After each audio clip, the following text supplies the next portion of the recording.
وقال رسول الله صلى الله عليه وسلم إن الله تعالى فرض الزكاة في أموال المسلمين تؤخذ من أغنيائهم وترد على فقرائهم أو كما قال رسول الله صلى الله عليه وسلم فيما رواه البخاري ومسلم وجماهير المحدثين في معاجمهم ومؤلفاتهم.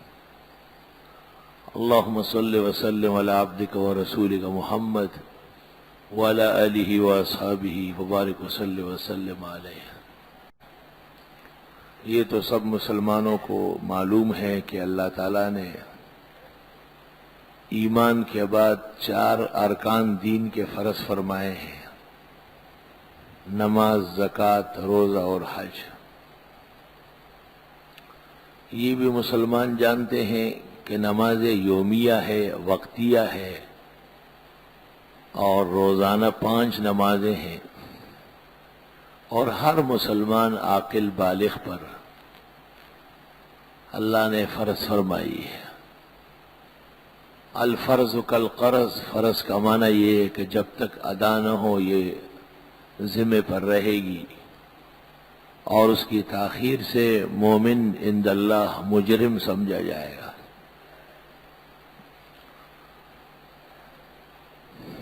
ہمارے ملک میں بعض علاقوں میں جیسے کراچی وغیرہ میں رواج ہے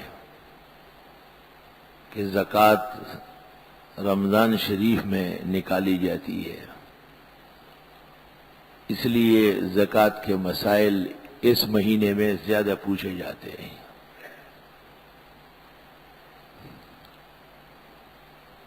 اس لیے آج کی پوری گفتگو زکوٰۃ سے متعلق ہوگی. جس طرح نماز حق البدن ہے، اس طرح زکوٰۃ حق المال ہے. چونکہ یہ اسلامی فریضہ ہے تو مسلمان پر زکوٰۃ فرض ہوگی، غیر مسلم سے اس کا کوئی تعلق نہیں. نہ وہ زکوٰۃ دے سکتا ہے اور نہ لے سکتا ہے. مسلمان سے بھی وہ مسلم مراد ہوگا جو عاقل ہو، بالغ ہو، صاحب نصاب ہو. مجنون پر زکوٰۃ نہیں ہے اور سبھی پر زکوٰۃ نہیں ہے. نابالغ کے مال میں زکوٰۃ نہیں ہے. جب تک وہ بلوغ کو نہ پہنچے احکام شریعہ اس پر عائد نہیں ہوتے. متمول، موسر، صاحب حیثیت جسے ہم کہتے ہیں، اس پر زکوٰۃ فرض ہوتی ہے. اموال کی قسمیں ہیں. کچھ مال ایسے ہیں جو زمین سے نکلتے ہیں، جنہیں ہم فصلیں، اناج، پھل، سبزیاں وغیرہ، ترکاریاں کہتے ہیں. ان میں قاعدہ یہ ہے کہ اگر زمین محنت اور مشقت سے سیراب ہوتی ہے، نہریں چلائی گئی ہے، ٹیکس دیے جاتے ہیں، اخراجات کیے جاتے ہیں، ٹیوب ویل ہے، کنویں ہیں، تو مال جو زمین سے نکلا اس کا 20واں حصہ دیا جائے گا، جس کو فقہاء نصف العشر کہتے ہیں. اور جو زمینیں ایسی ہے جو بارانی ہے، برساتی ہے، کم محنت مشقت سے اس میں فصل ہو جاتی ہے، اس میں 10واں حصہ جو چیز اگے اور اگائی جائے. خودرو چیزوں میں زکوٰۃ نہیں ہوتی. زکوٰۃ انبات سے متعلق ہے، کسب سے متعلق ہے. یہاں تک کہ یہ گھاس پھوس درخت ان کی زکوٰۃ نہیں ہے، لیکن اگر شجرکاری کی جائے، گھاس کی فصلیں لگائی جائے تو زکوٰۃ آ جائے گی. اس میں عشر، نصف العشر زمین کی حیثیت کے مطابق. زکوٰۃ اصولاً جس چیز کی ہے اس کے جنس میں سے ہوتی ہے. گندم کی تو گندم کی زکوٰۃ دی جائے، مکئی تو مکئی دے دی جائے. لیکن امام ابو حنیفہ رحمۃ اللہ علیہ کی فقہ میں اس بات کی اجازت ہے کہ فقراء اور مساکین کو ان چیزوں کے بجائے پیسوں سے سہولت زیادہ ہے، اس لیے کوئی بھی جنس اور نوع کی فصل ہو اسے بیچ کے زکوٰۃ ادا کی جا سکتی ہے۔ امام ابو حنیفہ نے یہ بھی کہا ہے وَآتُوا حَقَّهُ يَوْمَ حَصَادِهِ کہ جس دن فصل کی کٹنگ ہو رہی ہے، کٹائی ہو رہی ہے، اس دن بس جو تیار ہے فقراء و مساکین کو اپنا حصہ علیحدہ کر لو۔ گھر لے جا رہے ہیں اور سٹاک کر رہے ہیں اور بعد میں دیا جائے گا، یہ سب انسان کی طبعی شرارت ہے۔ شریعت کہتی ہے کہ بس زمین پر فصل تیار ہو گئی، فقراء کو کہہ دو، مساکین کو کہ پہنچو، نہیں پہنچ سکتے تو ان سے جگہ پوچھو کہ کہاں تم لوگ جمع ہو، وہاں لے کے آتے ہیں۔ مجھے خود یاد ہے، وہ زمانہ یاد ہے، اوہو، زمین پہ فصلیں تیار ہو جاتی تو کہتے تھے ہمارے بزرگ کہ بھئی حق اللہ کے بغیر گھر کیسے لے جائے، لوگ آئے لے لے تاکہ ہم اپنا حصہ گھر لے جائیں۔ اب تو زکوٰۃ ایک اختیاری چیز ہے، جب جی چاہے ہو، جس وقت چاہے ہو، جتنا چاہے، اور یہ مسئلہ فقہاء کے ہاں اتفاقیہ ہے کہ زکوٰۃ علی التخمین نہیں ہوتی، علی الحساب نہیں ہوگی، زکوٰۃ پائی پونے کوڑی پائی کی زکوٰۃ ہوگی۔ یہ اچھی طرح بار بار سنتے رہو۔ تو زمینوں اور فصلوں کا مسئلہ تو تقریباً آسان ہے،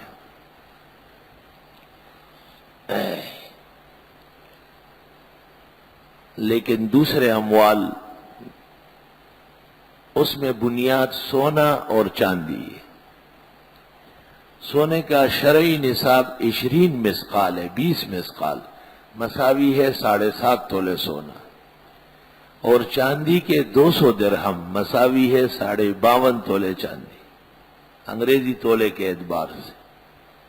قاضی ثناء اللہ پانی پتی، شیخ عبدالعزیز محدث دہلوی، مولانا عبدالحی لکھنوی، حکیم الامت مولانا اشرف علی رحمہم اللہ، ان تمام اکابر ہند کا اس پر اتفاق ہوا ہے کہ 20 مثقال کے 7.5 تولے سونا بنے گا اور 200 درہم کے 52.5 تولے چاندی بنے گی۔ 52.5 تولے چاندی کا نصاب چاندی کے لیے بھی ہے اور چیزوں کے لیے بھی، جیسے آگے بتا رہا ہوں، اور 7.5 تولے کا نصاب صرف سونے کے لیے ہے۔ سونا جس حال میں بھی ہو، کوڑا ہو یا خام ہو، زیورات کی شکل میں ہو یا برتن اور سامان بیت کی شکل میں ہو، سونا سونا ہوگا، اور سونے میں اعتبار غالب الغش کا ہوگا، یعنی جو سونے کے جوڑنے کے لیے لاک وغیرہ استعمال ہوئے اور کوئی دات، وہ کلعدم ہو گئی، وہ سونے کے حکم میں ہے، کیونکہ وہ سونے کا تابع ہے۔ اور جو ایسی چیزیں ہیں جیسے بعض دھاگے ڈلے ہوتے ہیں، بعض موتیاں بھاری بھر کی جو علیحدہ نظر آتے ہیں، وہ علیحدہ وزن کیے جائیں گے، وہ سونے میں حساب نہیں ہوں گے۔ 7.5 تولے کا مطلب یہ کہ 7.5 تولے سے نصاب شروع ہو گیا، اب آگے جتنا بھی ہوگا تو کل قیمت پر زکوٰۃ آئے گی۔ 7.5 تولے کے بعد شروع نہیں ہوگی، 7.5 تولے نصاب ہو گیا تو ایک تولے پر زکوٰۃ آ گئی ہے۔ 7.5 تولے سونے کی کل قیمت مثلا اس وقت 56,000 ہے، ایک حساب بتا رہا ہوں، تو 56,000 پر 2.5% زکوٰۃ آئے گی، اور 52.5 تولے چاندی کی قیمت 5,000 اور 6,000 کے درمیان میں ہے، تو اس پر 2.5% زکوٰۃ لاگو ہو جائے گی، ہر 100 پر 2.5 روپے۔ سونا اور چاندی پہننے کے لیے ہے یا رکھنے کے لیے ہے، اس کا مالک معلوم ہوگا۔ اگر گھر کے بڑے افراد تو وہی زیر زکوٰۃ ہے، اور اگر بچیوں کے نام ہے تملیکن تو وہ اس کی مالک سمجھی جائے گی۔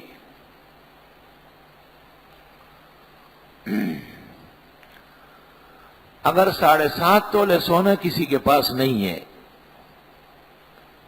1 تولہ ہے یا 2 تولے سونا ہے،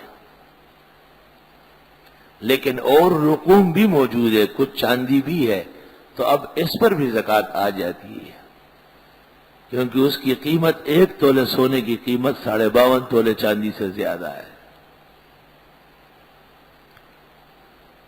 چاندی کا نصاب عام ہے، سونے کا نصاب خاص ہے، صرف سونے کے لیے۔ تو فائدہ اس کا یہ نکلا کہ بھئی سونے کا تو 7.5 تولے ہو گئے اور چاندی کے 52.5 ہو گئے، اب اور جو نقدی ہے، دنیا کی کرنسی ہے، سکہ رائج الوقت ہے، تو اس کو چاندی بنیاد بنایا جائے۔ مفتابی قول یہ ہے علماء افتاء کا کہ کسی کے پاس 52.5 تولے چاندی کی قیمت کے برابر رائج الوقت پیسہ ہے اور اس پر سال گزر گیا، سال کے اختتام پر جب 12 مہینے پورے ہو جائیں گے 2.5% زکوٰۃ فرض ہو جائے گی۔ ایک دفعہ جب ایک شخص صاحب نصاب مان لیا گیا کہ اس کے پاس اتنی نقدی یا سونا یا چاندی یا نقدی نہیں، مال تجارت موجود ہے، نصاب مکمل ہونے کے بعد اس کے بعد جتنے رقوم آئیں گے، سونا یا چاندی آئے گی، اس پر سال گزرنا ضروری نہیں ہے، اصل پونجی پر سال گزر جائے، یہ جو بعد میں آئے ہیں یہ اصل کے ساتھ جمع ہو جائے گا۔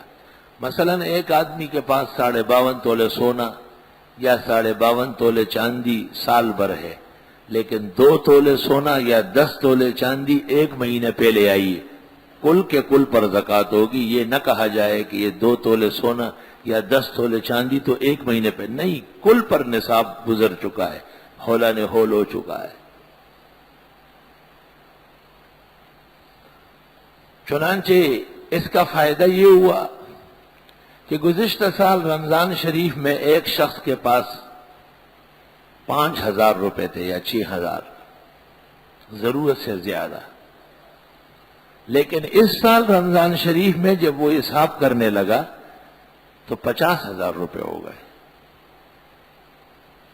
یہ 45,000 سال کے مختلف مہینوں میں آئے، اس پر سال نہیں گزرا، نصاب پر سال گزرا ہے، تو اس رمضان شریف میں زکوٰۃ 50,000 کی نکالی جائے گی، 5,000 اور 6,000 کی نہیں نکالی جائے گی، اصل پر سال گزرا ہے، فوائد پر گزرے یا نہ گزرے۔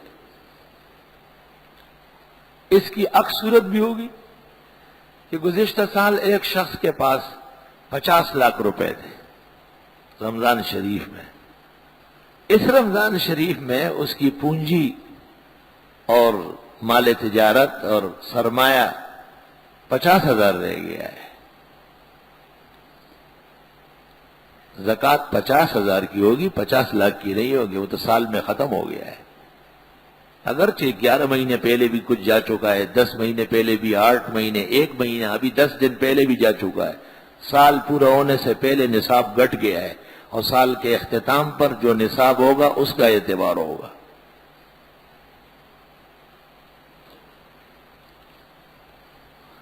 بعض اوقات لوگ ایک رقم رکھ لیتے ہیں کہ بھئی بچیوں کی شادی ہوگی اس پر خرچ ہوگی، گھر خریدیں گے اس کے لیے یہ رقم ہے،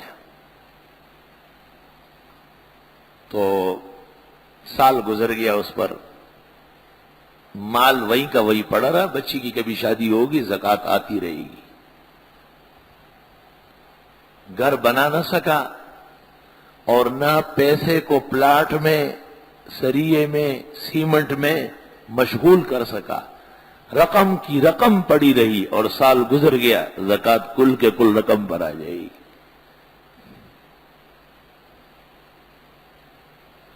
بعض لوگ کہتے ہیں کہ ہم نے یہ 10 لاکھ روپے مثلاً بچیوں کی شادی کے لیے رکھے، ہمارے بچیوں کے نام ہے، بچیاں چھوٹی ہے لہذا زکوٰۃ نہیں ہے،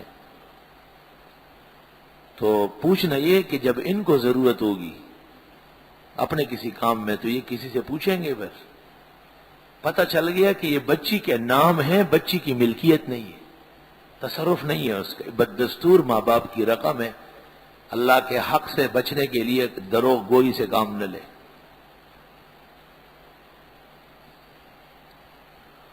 ہاں بچی جوان ہے، اس کے قبض میں لا چکے ہیں کہ یہ رقم اپنے پاس رکھو، یا اس کو کہا ہے، اور جب تک اس کی اجازت نہ ہو آپ صرف نہیں کر سکتے، رقم آپ کی نہیں ہے۔ لیکن ایسی صورت میں عاقلہ بالغہ بیٹی، اس پر زکوٰۃ فرض ہو جائے گی۔ مال تو مالک چاہتا ہے، لا مال بلا مالکن، فقہا کہتے بغیر مالک کے مال نہیں ہوتا، اس لیے وقف مال نہیں ہے نا، مسجد کا پیسہ مال نہیں ہے، مدرسے کا پیسہ مال نہیں ہے، وقف ہے، لا مالک لہ، مالک نہیں ہے، تصرف کوئی نہیں کر سکتا ہے سوائے مصالح کے۔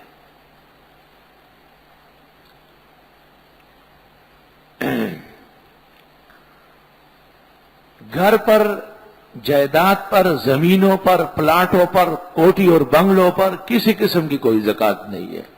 اس کو کہتے ہیں فقہا جائیداد منجمد،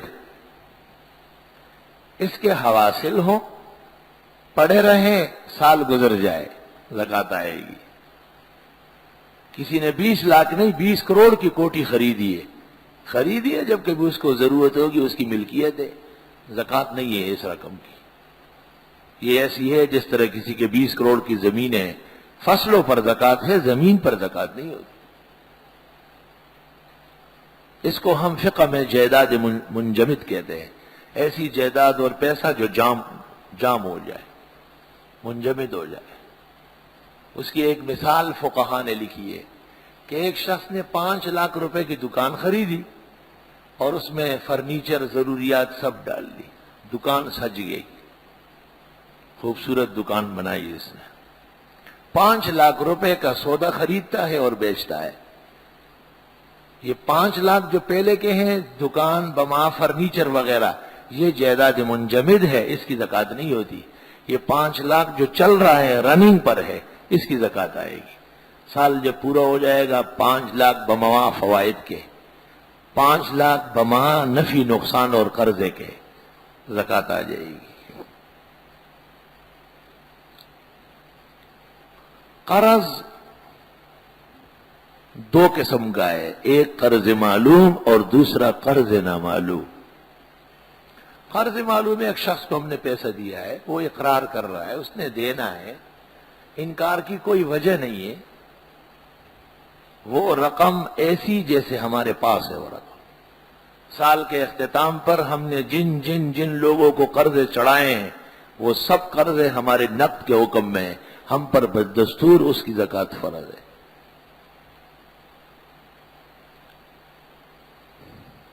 ہمارے ذمہ جس کے قرضے ہیں، جو واجب الادا ہے، وہ بھی منہا ہوں گے، لیکن قرضہ 2 قسم کا ہے، ایک وہ جو اس سال ہم سے لے سکتے ہیں، وہ اس سال منہا ہوگا، اور دوسرا وہ کہ اس سال نہیں لے سکتے، نہ اخلاقاً نہ قانوناً، وہ اس سال کی رقم سے منہا نہیں ہوگا، وہ جس سال ادا ہوگا اس سال کی رقم سے منہا ہو جائے گا، جس کو فقہا قرض محیط کہتے ہیں۔ ایک قرض ضعیف بھی ہے، جیسے خاتون کا مہر، اس کو قرض ضعیف کہتے ہیں، میاں بیوی کی رضا سے ٹلتا ہے، کبھی اس نے دے دیا، لے لیا، دینا تو چاہیے، واجب ہے شرعاً، لیکن عام طور پر معزز گھرانوں میں اس کی زیادہ پوچھ گچھ نہیں ہوتی، اور عند تفریق اور ابتلاء اس کی طلب کی جاتی ہے۔ اس لیے ایک خاتون کا 50,000 روپے مہر ہے، خاون کے ذمہ ڈن ہے، لیکن خاتون اس کی مالکہ نہیں ہے، قرض ضعیف ہے، اس پر زکوٰۃ نہیں ہے۔ ہاں اگر خاون نے اس کو کہا کہ یہ رقم 50,000 میں نے دی ہے، یہ آپ کی مہر ہے، اور میں آپ کو دے رہا ہوں، جس وقت آپ کا ہے وہ رقم حاضر ہے، قرض قوی ہے، اب ضعیف نہیں ہے، اب یہ خاتون اس کی بددستور مالکہ ہے، سال گزرنے کے بعد اس پر زکوٰۃ فرض ہو جائے گی۔ تو ضعیف قوی ہو سکتا ہے اور قوی ضعیف ہو سکتا ہے۔ قرضے جو ہمارے ذمہ ہیں، وہ بھی مال سے منہا ہوں گے، اور حاجت اصلیہ بھی، کھانے پینے کے اخراجات، بال بچوں کے ضروری اخراجات۔ ہمارے استاد محترم مفتی اعظم پاکستان فقی الوقت حضرت اقدس مولانا مفتی ولی حسن سے فرماتے تھے کہ شہروں کے اندر گاڑی یہ بھی ضروریات اصلیہ میں سے ہیں۔ اگر گاڑی کسی کے پاس نہ ہو، اس کی زندگی معطل ہو جائے گی، کچھ کام نہیں کر سکے گا۔ اس لیے گاڑی پر بھی زکوٰۃ نہیں ہے، اللہ ہی کہ ایک آدمی نے گاڑی رکھی ہے سج سجا کے، جب کسی بڑی دعوت میں جاتا ہے اور شو کے لیے، وہ ایک علیحدہ بات ہے، وہ حاجت اصلیہ سے خارج ہے۔ عام طور پر لوگوں کی گاڑیاں ان کی ضرورت کی ہوتی ہے، کسی کی ضرورت ایک گاڑی کی ہے، کسی کی 2 کی ہے، کسی کی 6 اور 7 کی ہے، لیکن وہ سب کے سب رننگ پہ رہتی ہے، چلتی رہتی ہے، وہ جائیداد کے حکم میں ہیں، ان پر کسی قسم کی کوئی زکوٰۃ نہیں۔ جیسے کارخانے، فیکٹری، ان کی مشینوں پر کوئی زکوٰۃ نہیں ہے۔ اس پہ جو مال رننگ پر ہے، جس کا مال آتا ہے، بنتا ہے، بکتا ہے، وہ جمع فوائد، ان پر زکوٰۃ آئے گی۔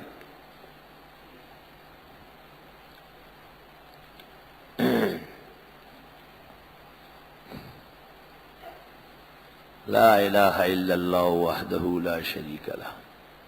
اگر قرضہ کسی کے ذمے ہے لیکن ہمارے پاس اس کا ثبوت نہیں ہے، اعتماد ہم نے کیا، پیسے دے دیے، یا یوں کہے کہ شریعت کی مخالفت کر کے، کیونکہ اللہ نے تو کہا ہے یا ایھا الذین آمنوا اذا تداینتم بدین الی اجل مسمی فاکتبوہ، جب بھی معاملہ ادھار کا ہو ضرور لکھو،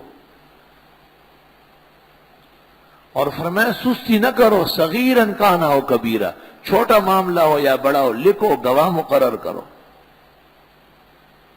معاملہ ہو گیا آپ کا اور دوست کا، یہ چیز میں نے اتنے لاکھ کی بیچی ہے اور اس نے خریدی ہے، ان گواہوں کے سامنے راضی اور خوشی سے، یہ مجھے 2 سال میں یہ رقم ادا کرے گا۔ تحریر کی 2 کاپیاں بن گئی، آپ کو ایک دے دی گئی، ایک اس کو دے دی گئی، آپ بھی انتظار میں ہیں کہ بھئی تحریر کے مطابق ہی ادا ہوگا، درمیان میں جو بھی تکلیفیں گزارنی پڑے گی وہ بھی پابند ہے کہ تحریر میں درج ہے، مجھے دینا پڑے گا، گواہان موجود ہیں۔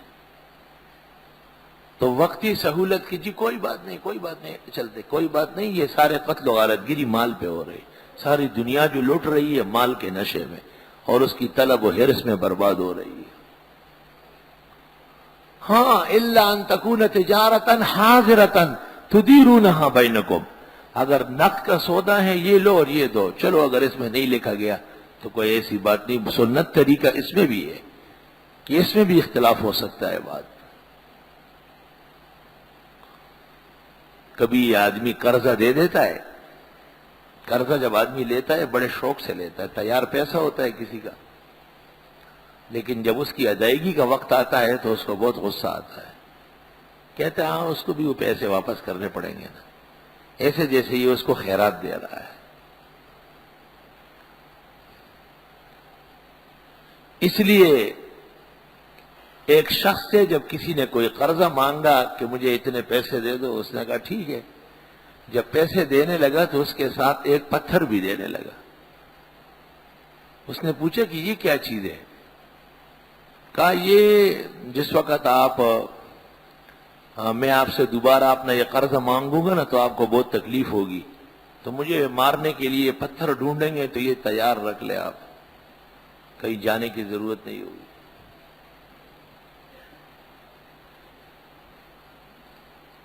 اور قرضے کے معاملے میں لوگ بہت کھوٹے ہیں، یوں سمجھ لے کہ لوگوں کا ایمان دیکھنا ہو تو قرضہ دے دو، توبہ، اس ذلیل پیسے کے لیے لوگوں نے اپنی عزت داؤ پر لگائی۔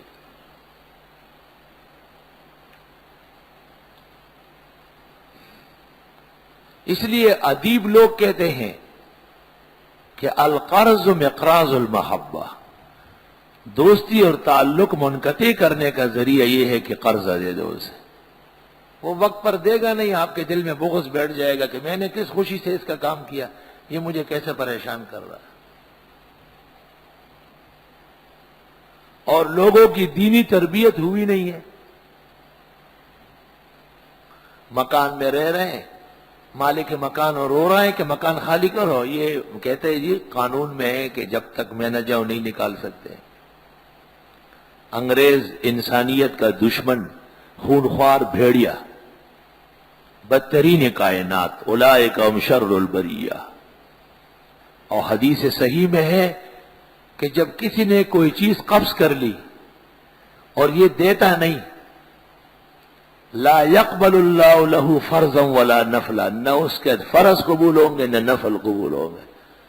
شیطان کی عبادتیں کرتے جاؤ.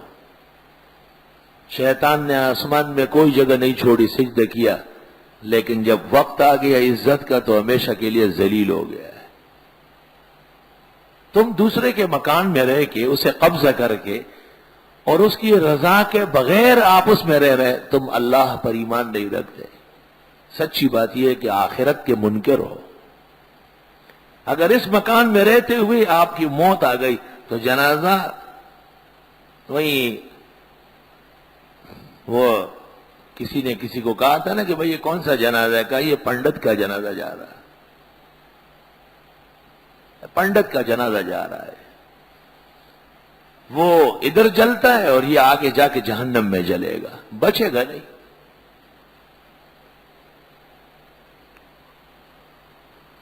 لا الہ الا اللہ وحدہ لا شریک لہ.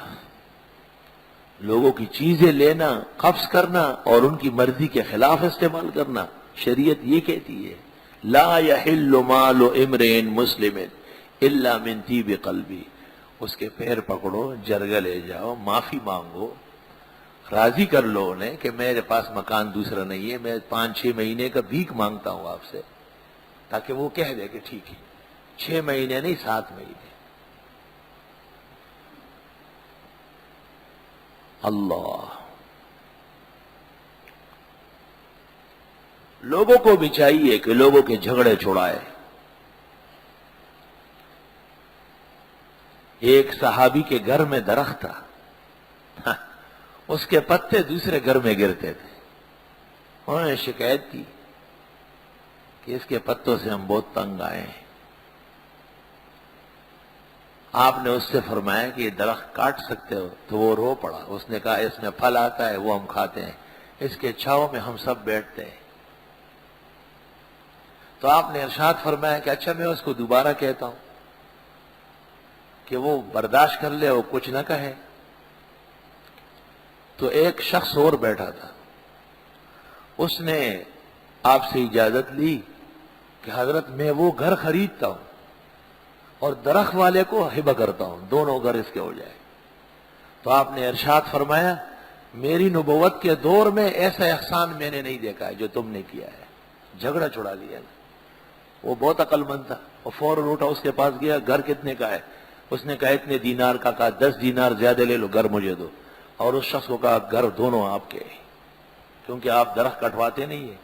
وہ رو پڑا درخت کا سن کے کہ میرے چھوٹے چھوٹے بچے ہیں، وہ اس کا پھل کھاتے ہیں، وہ کیا کھائیں گے؟ اور حضرت صلی اللہ علیہ وسلم کو خود درختوں سے بڑی محبت تھی. سرسبز و شاداب پیغمبر ہے نا. آپ تعجب کرتے تھے کہ لوگ پھلدار درخت کاٹتے ہیں. فرمایا انہا تذل و تثمر، سائے بھی دے رہا ہے، پھل بھی، پھر بھی کاٹتے ہیں آپ اسے. اور بیری کے درخت کو تو دیکھ کے آپ نے فرمایا آسمانوں میں میں معراج کی رات اس کو دیکھتا رہا، سدرۃ المنتہا. لا تقطعوا السدرہ، بیری کو مت کاٹو. فإن من قطعها قطعه اللہ، جو اس کو کاٹتے ہیں وہ ختم ہو جائے گا. میں جس گاؤں میں چھوٹا بڑا ہوا ہوں، وہاں ہمارے اسکول سے گھر تک بیری کا جنگل تھا پورا زبردست. تو وہاں ایک قوم آباد تھی، وہاں کے خوانین مالداران، انہوں نے وہ سارے کاٹ دیے. ان کے گھر پڑے ہوئے ہیں، افراد نہیں ہیں، ختم ہو گئے سب، سارے افراد ختم ہو گئے. میں نے اپنی ڈائری میں اس حدیث کا مشاہدہ لکھا ہے. سارے درخت بیری کے تھے. تو یہ تقریر میں ایک جگہ کر رہا تھا، تو یہ عباس خٹک بیٹھا ہوا تھا، کمانڈر ان چیف، اس کی قوم ہے ساری. تو کسی کو کہا کہ مولانا کو بچپن کی ایک ایک چیز یاد ہے. ان کی ساری برادری سوائے اس کے گھر کے، کیونکہ یہ منتقل ہو چکے، سب ختم ہو گئے. کوئی فرد بشر باقی نہیں. اکبر بادشاہ اور شاہجہان بادشاہ کے درباروں کی طرف دیواریں کڑی ہیں، انسان نہیں ہے. من قطع الصدر قطع اللہ. ایسی اندھیر نگری نہیں ہے کہ جو چاہے آپ کرتے رہے. سوچ سمجھ کر کام کرنا پڑے گا.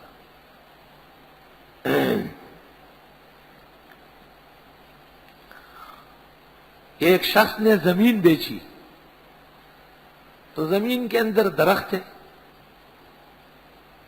یہ قاعدہ ہے کہ جب آدمی زمین بیچتا ہے تو یا تو درخت بھی بیچ دیتا ہے اور یا اس کو کہتا ہے کہ بھئی میں اپنے درخت ہٹا دیتا ہوں. تو اس نے مجھ سے کہا کہ آپ اس موضوع پر جمعے میں تقریر کر لیں کہ یہ درخت نہ کاٹے تو میں چھوڑ دیتا ہوں تاکہ لوگ اس کے چھاؤں میں بیٹھے اور اس کے پھلوں کو لوگ کھائے. کوئی شجرکاری کا امام ہوگا تو اس کو اندازہ ہوگا ان احادیث و آثار کا کہ یہ کس قدر قیمتی ہے اور کتنا بڑا ذخیرہ ہے ہدایت کا. بہرحال کسی کا مکان کسی کے قبضے میں ہو، کسی کی دکان کسی نے قبضہ کی ہو، کسی کی رقم کسی نے دبائی ہو، وہ معاملہ صاف کرے. رمضان شریف صرف کھانے پینے کے بائیکاٹ کا نام نہیں ہے. رمضان شریف تمام گندی خصلتوں کے چھوڑنے کا نام ہے اور رمضان شریف تمام بڑی اور باوقار خصلتیں اپنانے کا نام ہے. اور دنیا کے اندر ہم بہت چند روز کے لیے آئے ہیں، ہم بڑے مختصر مہمان ہیں. ہمارے پیغمبر کی عمر کم تھی، ہماری بھی عمر کم ہے اور پتہ چلتا نہیں ہے. جانا ہے ایمان کے ساتھ اور ایمان تب محفوظ رہتا ہے جب اعمال موجود ہو. اس لیے لوگوں کی چیزیں بھی نہ لی جائے. کسی نے کوئی چیز دبائی ہے اس کو پتہ نہیں تو خدا کو تو پتہ ہے، حساب تو دیں گے آپ. حدیث میں ہے کہ دنیا میں ایک شخص نے کسی کی کوئی چیز دبا لی. یہ زوراور تھا، وہ نہیں لے سکا. قیامت کے دن اس کا حساب ہو گیا. جنت جانے کے لیے اعلان ہوا لیکن وہ شخص آگے بڑھا. اس نے کہا میرا حق کہاں گیا؟ اللہ تعالیٰ نے فرمایا کہ وہ ادا کر لے بھائی، دو. یہ نمازیں پیش کر رہا ہے وہ نہیں راضی ہو رہا ہے، یہ زکوٰۃ پیش کر رہا ہے نہیں راضی ہو رہا ہے. حدیث میں ہے آخر میں صفر لیا، بالکل کنگال ہو کے کھڑا ہے، آنسو سے رو رہا ہے. اس پر فرمایا ذالک یوم التغابن، یہ وہ دن ہے جس میں بڑے بڑے مارے جائیں گے، لوٹ لیے جائیں گے. تو منکر قانون مکافات عمل تھا، لے دیکھ تیرا عرصہ محشر بھی یہی ہے. آپ یہ سمجھتے تھے کہ کوئی پوچھنے والا نہیں. یہ قیامت کے دن کی خبریں پیغمبروں نے کیوں دی؟ یہ آسمانی وحی کیوں بھیجی گئی؟ تمام صادقین اور اللہ کے 1,24,000 انبیاء نے یہ بات باور کرائی یقین کے ساتھ، دلائل کے ساتھ کہ قیامت برحق ہے. قرآن کی پہلی سورت جو ہر نماز میں پڑھی جاتی ہے، آپ اس میں یہی پڑھتے اور سنتے ہیں کہ مالک یوم الدین، جزا و سزا کا دن آ رہا ہے، اس کا مالک و مختار صرف اللہ تعالی ہے. اور کتنی خطرناک بات ہے، میں تو حیران ہوتا ہوں. یا اللہ حفاظت فرما. دنیا سے بے حفاظت نکلنا کوئی آسان کام نہیں. ابو بکر صدیق سے کسی نے پوچھا تھا تو انہوں نے کہا کہ جیسے اس دیوار سے اس دیوار تک پورا کیچڑ ہو، پورا کیچڑ بھرا ہوا ہو، صاف ستھرے چمکتے ہوئے کپڑے آپ پہنے ہوئے ہیں، یہاں سے وہاں تک جانا ہے اور کیچڑ نہیں لگنا ہے. مجھے پتہ نہیں کیسے جاؤ گے، جانا پڑے گا. درمیان کار دریا تخت بندم کر دے، باز می گوئی کے دامن تر مکن ہوشیار باش.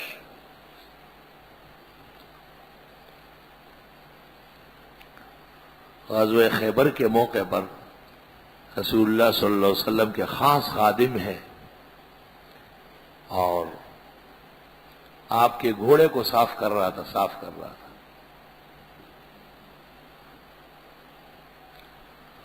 فَأَتَاهُ سَهْمٌ غَرْبٌ فَقَتَلَ، کہیں سے دشمن نے تیر مارا، نشان لگایا، اسے سینے میں لگ گیا اور گر کے مر گیا. تو صحابہ نے کہا کہ مزے ہیں اس کے، ہنی اللہ الشہادہ، پیغمبر کے حکم سے آیا ہے، حضرت کی خدمت میں حضرت ہی کا گھوڑا صاف کر رہے ہیں، دشمن کے تیر سے خون خون ہو گیا۔ آپ نے ارشاد فرمایا کہ اس نے غنیمت کی تقسیم سے پہلے ایک چھوٹا سا کپڑا اٹھایا تھا، انہو اخذ شملہ قبل ان تبلغہ القسم، غنیمت کی تقسیم سے پہلے شملہ کہتے ہیں چھوٹے کپڑے کو، رومال جسے ہم کہتے ہیں، وہ اس نے اٹھایا ہے۔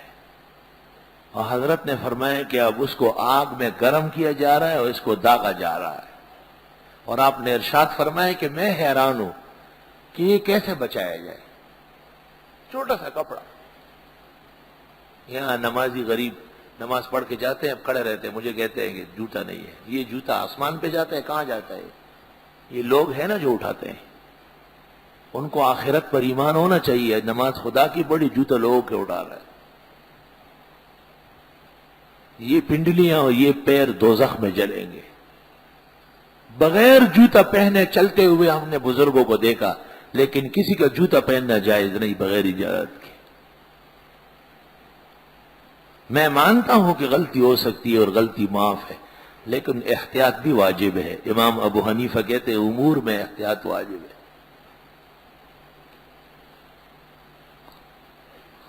تو پیغمبر کے صحابی بہترین ایمان والے، زبردست اعمال والے، اور ہمارا ایمان ہے کہ صحابہ کی مغفرت یقینی ہے، لیکن انہو اخذ شملۃ، چھوٹا کپڑا اٹھایا ہے، اب وہ گرم ہو رہا ہے اور داغا جا رہا ہے۔ کیوں اٹھایا ہے؟ گرم ہو رہا ہے داغا جا رہا ہے۔ کیوں اٹھایا ہے؟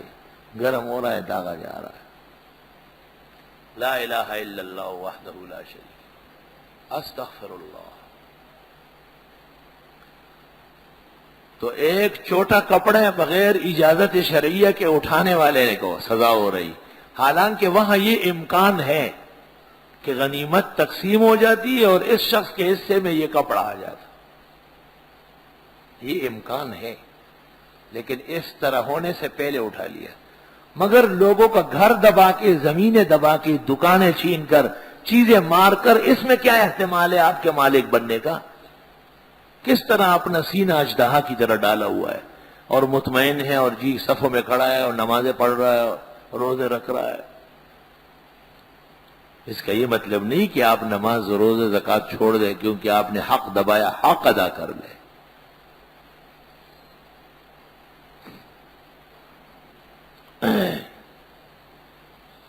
جس طرح شریعت مقدسہ میں زکوٰۃ فرض ہوتی ہے مسلمان پر، اور ایک خاص نصاب کے ساتھ، شرح کے ساتھ زکوٰۃ آتی ہے،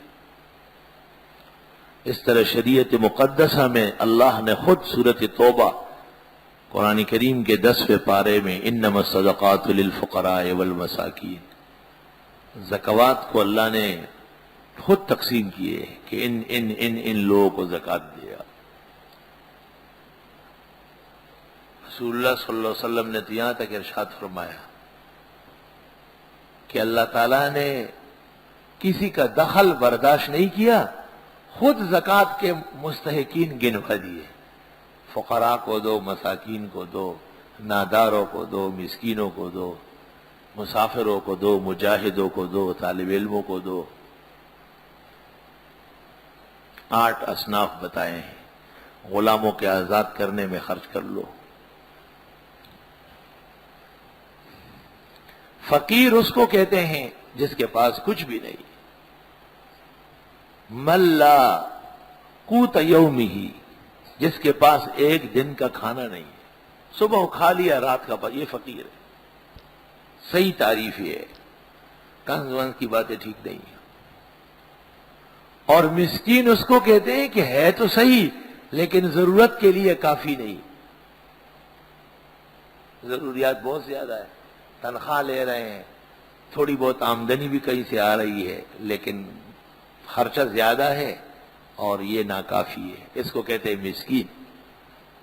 اما السفینہ فکانت لمساکین یعملون فی البحر، موسیٰ اور خضر علیہ السلام کے واقعہ میں ہے کہ ایک ایسے مسکین بھی تھے جن کا سمندری جہاز چلتا تھا، قرآن نے ان کو مسکین کہا ہے. خاندان بڑا تھا، اخراجات بہت زیادہ تھے اور آمدنی نہیں آ رہی تھی، مساکین ہے. اللہ، فقہاء نے اس سے استدلال کیا ہے دو طریقے سے. ایک ایسا استدلال کیا کہ ایک شخص کے پاس سب جائیدادیں ہیں، سب چیزیں موجود ہیں، لیکن وہ اتنے وقت کے لیے بے قیمت ہو گئی. کوئی آفت آئی، حکومت بدل گئی، کوئی شریر آدمیوں کا حملہ اور قبضہ ہو گیا، باوجود صاحب مال ہونے کے مسکین ہے. اس حالت میں زکوٰۃ لے سکتا ہے. اس کی وہ مثال ہم دیتے ہیں. وہ یہاں ایک شو روم بنایا تھا، ان میں مولوی بہت شریک تھے، مولویوں کا شو روم کہلاتا تھا. جنگ اخبار نے لکھا کہ چلو اتنا پتہ تو چل گیا کہ ہمارے ملک کے مولوی بڑے مالدار ہیں. سب مولویوں کا شو روم بنا ہوا تھا، اور دیکھو تو سب داڑیوں والے وہاں بیٹھے ہوئے ہیں، اور اس شو روم کی بنیاد ربا اور سود محض پر تھی. اللہ معاف فرمائے ان اہل علم کو جو اس کے اعلی کار بنے تھے، ان کو دھوکہ دیا، وضاحت ہوتی نہیں ہے. اس کے بعد یکدم پتہ چل گیا کہ وہ شو روم جو تھا وہ ٹپ ہو گیا، ختم ہو گیا. اور اس کے جو ڈونر تھے اور ڈائریکٹر اور مینیجر تھے وہ بھاگ بھوگ کے کوئی ادھر لے گیا، کوئی ادھر لے گیا. ایک بوڑھی عورت یہاں میرے پاس آئی مسئلہ پوچھنے. اس کا یہ خیال تھا کہ یہ بھی مولوی ہے، شاید یہ ان کا جاننے والا. میں نے کہا میں نے تو اس وقت فتویٰ دیا تھا جب کراچی کے تمام مولوی بک گئے تھے. میں نے فتویٰ دیا تھا کہ یہ حرام اور ناجائز و گناہ کبیرہ ہے. یہاں تک کہ اس شو روم کی طرف سے ایک شخص مجھے قتل کرنے کے لیے آئے تھے، اس وضو خانے میں پکڑا گیا تھا، اور وہ چھرا ابھی تک میرے پاس موجود ہے جو وہ لے کے آیا تھا. کیونکہ ٹھگ برادری تو یہی کرتی ہے. جو لوگ پہلے ایک گاڑی بھیجی، بڑے پیسے ویسے، میں نے کہا نہیں، غلط ہے. تو بڑی اماں یہاں آئی، بڑی رونے لگی. میں نے کہا میرا ان سے کوئی تعلق نہیں، نہ میں کوئی سفارش کر سکتا ہوں، نہ میرے سے کوئی معاملہ ہے، اور اللہ کے فضل سے یہ واحد فقیر و مسکین ہے بما شاگرد و احباب کے جو بچ گیا ہے، اور یہ اللہ کا فضل و احسان تھا. تو ہمارے ہاں ایک مدرس تھے، اب وہ باہر ملک میں چلے گئے، نام لینا مناسب نہیں ہے. ان کے توسط سے 3 کروڑ روپے داخل ہو گئے تھے. ہم ان کے ساتھ کبھی کبھی ہنستے تھے کہ ہم بھی کہیں گے کہ ہم نے کروڑ پتی دیکھے، کیونکہ 3 کروڑ آپ کے جمع ہے. تو وہ بڑے خوش خوش رہتے تھے. اچانک وہ کیس جو تھا وہ حاجی بشیر میمن کے حوالے ہو گیا. ہمارے بزرگ ساتھی ہے، بڑے نیک حاجی صاحب یہاں مہمان تھے میرے. میں نے کہا حاجی صاحب ایک مسئلہ سمجھاؤ. یہ لوگ سب پیسے شو روم میں رکھ کے اور شو روم ٹپ ہو گیا. اب یہ بتاؤ، آپ اس کے بڑے فیصل بنے، عدالت آپ ہے، اگر یہ پیسے ان کو مل سکتے ہیں تو پھر یہ مالکان ہیں اور ان کو زکوٰۃ سے تعاون نہیں ہوگا، اور اگر یہ ان کو نہیں مل سکتے ہیں تو پھر ان کو زکوٰۃ دے سکتے ہیں. لوگ ہم سے مسئلے پوچھتے ہیں. انہوں نے صاف کہہ دیا ہے کہ نہیں مل سکتے ہیں. حکومت کا بیچ میں آنے کا مطلب یہ ہے کہ لوگوں کو پیسے نہ ملے. وہ 3 کروڑ والے مولوی صاحب بیٹھے تھے، وہ جو گھر گئے 5 دن بخار رہا، بستر پہ لیٹے رہے، کیونکہ ایک ہی آسرا تھا وہ بھی ٹوٹ گیا.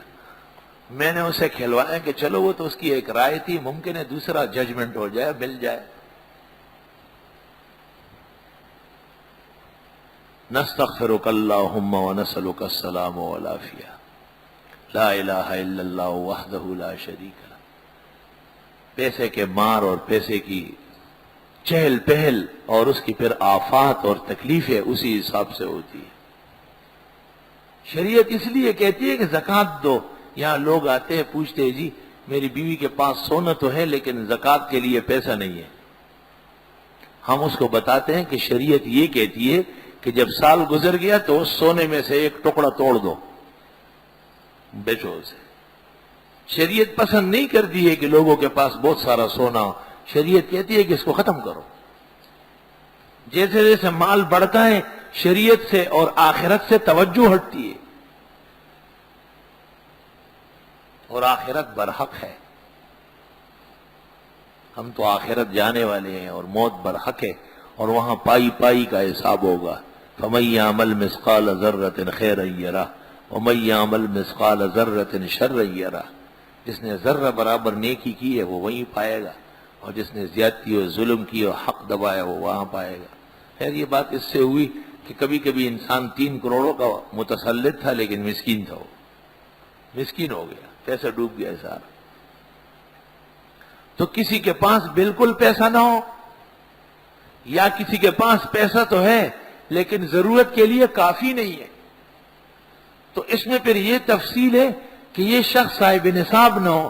اب اس وقت پیچیدگی یہ پیدا ہوئی کہ لوگ ہم سے پوچھتے ہیں کہ ہماری خالہ ہے اور پھوپھی ہے اور بہن ہے، ان کو تو زکوٰۃ دی جا سکتی ہے، وہ کہتے ہیں کہ ان کا کوئی ذریعہ نہیں ہے، لیکن جب ہم پوچھتے ہیں کہ کیا اس کے پاس 5,500 روپے بھی نہیں، تو کہتے ہیں نہیں، اس کے پاس 20 تولے سونا ہے۔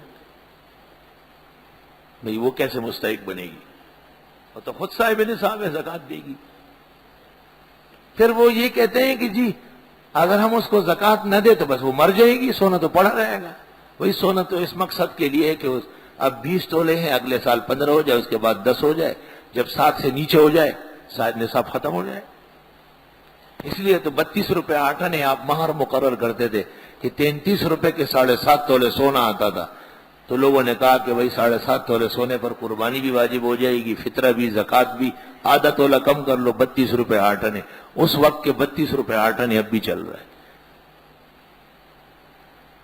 وہ ہمارے ایک دوست ہے یہاں، اب یہاں سے منتقل ہو گئے، بڑا نیک ہے اور واقعی اس وقت کا اولیاء ہے۔ میں جب سن 1975 میں یہاں آیا تو اس نے مجھے کہا کہ مفتی صاحب میری عمر 51 سال ہے، اب اس دفعہ بھی مجھ سے وہ کہتے ہیں میں 51 میں چل رہا ہوں۔ 25 سال کے عرصے میں اس کی عمر کا 1 سال بڑا نہیں، جہاں ہے وہیں جوان رہ رہا ہے۔ تو بعض لوگ بڑے عجیب ہوتے ہیں، اس کے لیے پھر یہ طریقہ ہوتا ہے کہ کوئی بڑی بوڑھیا ہے اور اس کے پاس کچھ نقدی بھی ہے، سونا اور چاندی بھی بن سکتی ہے، تو اس کو زکوٰۃ تو نہیں دے سکتے، زکوٰۃ تب دیں گے جب زکوٰۃ کا مستحق ہوگا، غیر زکوٰۃ دے دے۔ سب کو تو زکوٰۃ سے نہیں ترخائیں گے آپ۔ نبی کریم صلی اللہ علیہ وسلم نے فرمایا فی مالک حق سوی الزکوٰۃ، زکوٰۃ کے علاوہ بھی آپ کے مال میں بڑا حق ہے۔ بعض لوگ ہیلہ بھی کر لیتے ہیں کہ اس کی کوئی جوان لڑکی یا لڑکا ہو جو خود صاحب نصاب نہ ہو، تو اس کے حوالے سے دے دے، اس کے نام پہ دے دے، کیونکہ ماں باپ کے ہوتے ہوئے وہ کسی چیز کا مالک نہیں ہے۔ زکوٰۃ فقراء، مساکین، بیوائیں، مسلمانوں کا حق ہے، اور زکوٰۃ کا حساب پائی پونے کا ہوگا، علل حساب زکوٰۃ نہیں دی جائے گی۔ جیسے غیر مسلم کو زکوٰۃ نہیں دے سکتے، نابالغ کو نہیں دے سکتے، ایسے اداروں کو نہیں دے سکتے ہیں جہاں پر کافر و مومن، مجرم اور نمازی سب برابر تولے جاتے ہیں، وہاں بھی زکوٰۃ ادا کرنا، وہاں تو صدقہ دینا بھی صحیح نہیں۔ اس طرح ایک صنف بنو ہاشم کا ہے، سادات کا، سید لوگ جو کہلاتے ہیں، ان کو بھی زکوٰۃ نہیں دی جا سکتی ہے۔ تحقیق یہی ہے اور 16 آنے مسئلہ یہی ہے، جو دی گئی ہے دوبارہ دی جائے گی۔ اور صحیح یہ ہے کہ سید کو بھی زکوٰۃ نہیں دے سکتا، یہ بھی غلط پراپیگنڈا ہوا ہے کہ سیدوں کو نہیں، اس کا مال بھی زکوٰۃ ہے۔ اور آپ نے فرمایا کہ یہ لوگوں کے مال کا میل کچیل ہے، اس لیے یہ اپنے لیے میں اور اپنے آل و اولاد کے لیے حلال نہیں سمجھتا۔ بخاری و مسلم کی صحیح حدیث ہے۔ بعض لوگ کہتے ہیں کہ اس وقت تنگی ہے، بیت المال نہیں ہے، یہ غلط ہیلا ہے۔ اس وقت اور آج اور قیامت تک مسئلہ ایک ہے، ناجائز ہے۔ جواز کا قول غیر محتاط، غیر فقی لوگوں کا ہے۔ اس دور اور زمانے میں دینی مدرسے جو اسلام کے قلعے ہیں اور اسلام کا تمام تر مادہ اور قوت وہی مدرسے تیار کر رہے ہیں۔ اسلامی حکومت ختم ہونے کے بعد اسلام کا تو شیرازہ بکھر گیا، اگر کچھ رہا سا اسلام دنیا میں ہے تو علم اور علماء کی وجہ سے ہے، یاد رکھیے یہ بات۔ اس لیے اتنے لاکھوں مجاہدین پیدا ہو رہے ہیں، یہ سب مدرسوں سے نکلتے ہیں، مدرسے ان کے ماں باپ ہیں۔ اور مدرسے بھی دو قسم کے ہیں، ایک تو یہ کہ محلے کا مکتب ہے، بچے آتے جاتے ہیں، اس پہ زکوٰۃ دینا ٹھیک نہیں، وہ سب دھوکہ ہے، وہ مدرسہ نہیں ہے، وہ مسجد کا مکتب ہے۔ مالداروں کے بچے آ رہے ہیں، ان سے فیس لے رہے ہیں، یہ کس بات کا مدرسہ ہے؟ یہ تو کوچنگ سینٹر ہے، یہ تو فیس کی جگہ ہے۔ مدرسے وہ ہیں جہاں وراثت نبوت کی سلف کے طریقے پر خدمت ہوتی ہو، جہاں تحصیل تمام ہو رہی ہو، جہاں علوم پڑھائے جا رہے ہو، جہاں مسافر طلباء آباد ہو، وہاں زکوٰۃ دینا ضروری ہے۔ اللہ رب العالمین کے فضل و احسان سے یہاں مقتدر ادارہ قائم ہے، آپ کو سب پتہ ہے۔ اللہ کے فضل سے گزرے ہوئے سال 1000 طلباء مسافر یہاں مقیم تھے، اور تعطیلات میں جبکہ سب مدرسوں میں تالے پڑے ہوئے ہیں، یہاں 1200 سے زیادہ طلباء مستحقین آباد ہے الحمدللہ، جو دور تفسیر پڑھنے آئے ہیں۔ سالانہ اخراجات 1 کروڑ کے قریب ہے، جو سب مسلمانوں کے تعاون سے، متوولین کے توجہ سے اور نیک مال سے اللہ پورا فرماتے ہیں۔ اس لیے بھاری بر رقوم یہاں جمع کروائے، اور گزارش یہ ہے کہ رسید ضرور لیا کرے، پکی رسید جس پر مہر لگی ہوئی ہے اس فقیر کے دستخط کے ساتھ، اور کسی وقت مناسب سمجھے تو مجھے اطلاع بھی دیا کرے کہ یہ رقم جمع کرا دی گئی ہے۔ باقی مجاہدین افغانستان کے طالبان کے نمائندے بھی میرے پاس آئے تھے کہ جہاد ختم نہیں ہے اور نہ ہم ختم ہونے والے ہیں، ہمارے ایک فرد بھی باقی ہوگا تو امریکہ کے خلاف جہاد جاری رہے گا۔ اور اس کی کرامت ہے کہ آج جنگ اخبار میں ایک انگریزی ججمنٹ آئی ہے جنگ اخبار میں، اور انہوں نے کہا ہے کہ طالبان کو شکست نہیں ہوئی ہے، پیچھے ہٹے۔ اس لیے طالبان کے بارے میں بھی اپنی توجہ قائم رکھے۔ ہم نے ملک کے لیے نہیں، اسلام کے دفاع کے لیے ان کا تعاون کیا اور کریں گے۔ اپنے جذبات، یہی تو سرمایہ ہے، اسی سے تو وہ زندہ رہ رہا ہے کہ اتنا بڑا آدمی ملک کا، وہ پائی اور کوڑیوں کے دھاموں بک گیا ہے، کچھ اس کو ہاتھ نہیں آیا، دشمن کو وہاں جا کے بٹھا دیا۔ اور ہندوستان کتنا بڑا پراپیگنڈا کر رہا ہے کہ ہم ہر طرح کامیاب ہو گئے ہیں۔ صحیح بات یہ ہے کہ کوئی ایک بات بھی اس شخص کی امریکہ نے نہیں مانی، ایک بات بھی، ساری باتیں مسترد کی ہے، ایسے اپنے اوپر پردہ ڈالا ہوا ہے، دنیا کو سب پتہ ہے۔ اور یہ سزا ہے، اسلامی ملک کے ختم کرنے میں شریک رہا ہے۔ امریکہ نے نہیں ختم کیا، انہوں نے کرایا۔ بیڑے کو سمندر میں جگہ انہوں نے دی، بمبار کے لیے ایئرپورٹ انہوں نے خالی کیے، ان کے قونصل خانے اور سب چیزیں انہوں نے ڈسمس کروائی۔ کل کو سفارت خانہ کھل گیا، آج بند ہو گیا، اخبار میں آئے ہیں کہ امریکہ نے حکم دے دیا بند کر دو۔ امریکہ کی ایک ریاست ہے، تو حکومت کے جذبات اور صلاحیتیں تو آپ دیکھ رہے ہیں، آپ کی توانائی اور تعاون مسلمانوں کے لیے ضروری ہے، وہ انشاءاللہ آپ کر رہے ہیں اور کرتے رہیں گے، چونکہ ان کا ایک وفد خاص خاندار سے مجھ سے ملنے آیا اور انہوں نے امیر المومنین کا پیغام پہنچایا، یہ ان کی امانت تھی۔ اور بات وہی ہے کہ سب سے بہتر صورت یہی ہے کہ ان کی قونصل خانہ اب ختم ہے، ان کے نمائندگی موجود ہے، یا یہاں بھی کچھ جمع کرے تو باقاعدہ رسید اس کی حاصل کرے۔ وآخر دعوانا الحمدللہ۔